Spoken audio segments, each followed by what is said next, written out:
wildlife trafficking is a multi-billion-dollar industry, ranked fourth in the world behind drugs, weapons, and human trafficking. But the exotic animal trade is not a problem limited to far-off continents like Africa or Asia. It's right here at home, in our own backyards. The exotic animal trade is a huge problem, mostly because people don't know how bad the problem is. The animals are used for nothing more than profit. They pull the babies before the eyes are open, and then they're off to do photo ops or to be a pet, and the animal's bred right back. It's a huge problem. Another injustice facing wild animals is the growing trend of exotic pet ownership. Exotic animals do not make good pets. 99.9% of the time, private ownership doesn't work. They get the animal when it's cute and cuddly, and by the time it's about 8 months old, 80, 90 pounds, they're calling for someone to help them. And it's hard because the sanctuaries are full, or they end up in the back of a backyard in a teeny little cage for years. So here we've got more tigers as backyard pets in the United States than we have in the wild. And it's just not fair to the animal. It's just not fair.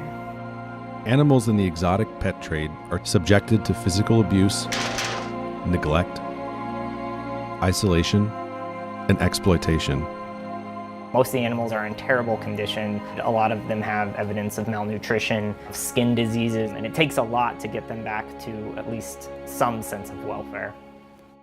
Since 2004, Bobby has worked to create stricter legislation for exotic pet ownership. There's still several states in the United States where you can own any animal as a pet. And so we've been trying to work on a federal law that would prohibit private ownership and then also slow down the unnecessary breeding. Like most, she was not always aware of just how extensive and brutal the exotic pet trade was until a rude awakening in 1990. I was actually searching the classified ads, and I would see lions, tigers, leopards for sale, and I answered the ad. And in no time discovered the exotic animal trade and how bad it really is and how badly the animals are treated. They don't want to walk, pop him in the ass and make him walk.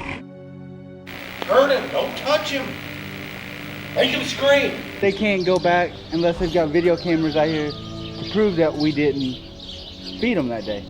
That is when I told Mark, we are going to do this, we're going to do it ourselves, and we're going to do it right. And that's what we've done. In 2002, Bobby and Mark purchased a 93-acre ranch located just 30 miles east of downtown San Diego in Alpine, California. Bobby had finally found the ideal paradise to make her dream a reality. We just try to give them everything that they would have in the wild and even more. They get proper nutrition, proper care, the most natural habitat, and then of course we even give them toys to play with. So as close to perfect as we can get it without them going back in the wild. Since its inception, Lions, Tigers, and Bears has rescued over 400 animals from all across the country, many of which now call the ranch home. I love it when we get a new rescue of a bear and it learns to forage for its food. I love it when we get a rescue of a new lion and you can see her run around her 2-acre enclosure. That's what's beautiful. It really makes you feel good to see that your money's going toward a worthwhile project. Each and every contribution goes directly to the care of the animals in their forever home. Every life here counts, so every visit counts. Every little bit helps. Simply by people coming, that is directly helping the animals. When they bring a donation of a bag of apples or a pack of chicken or peanut butter and jelly, all of that helps and it's going directly to the animals. Don't think what you do is too small because it all adds up to make this possible. Of course, at the heart of Lions, Tigers, and Bears is Bobby herself. To be one of the top sanctuaries in the country, it just tells you that our animals are getting the best care that we can provide for them. And that makes me feel good because we're their voice. Animals can't speak for themselves. So for us to be able to make a difference means the world. Animals can't say where it hurts or how they're feeling, and so all the training and experience that I've gained has helped me basically paint a picture of how we can best serve animals. That to me is very fulfilling.